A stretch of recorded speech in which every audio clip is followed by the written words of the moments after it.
भिगवण येथील हिंदू बहुजनाच्या एका तरुणीचं अपहरण करून तिचा विवाह लावण्याचा प्रयत्न करणाऱ्या घटना घडलेली होती।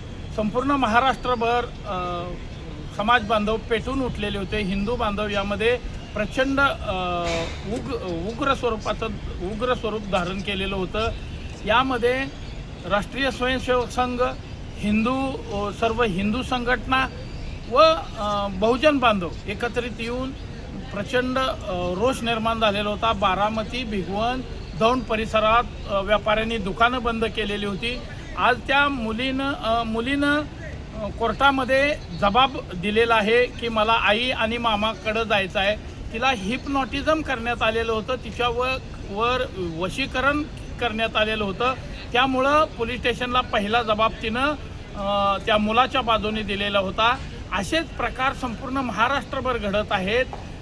हे जिहादी लोक हिंदू मुलींना टार्गेट करून तिला वेगवेगळे प्रकारचे आमिष दाखवून तिच्यावरती वशीकरण करून हिंदू मुली बाटवण्याचं काम करीत आहेत। लोकनेते आमदार गोपीचंद पडळकर साहेब यांनी जनतेला व तिच्या कुटुंबियांना शब्द दिलेला होता की ती मुलगी अजिबात जिहाद्याच्या ताब्यात देणार नाही आणि ते वचन त्यांनी पाळलेलं आहे। त्या मुलीनं कोर्टामध्ये जबाब दिल्यानंतर आज ती मुलगी तिच्या आई व मामाच्या सोबत सुखरूप आहे।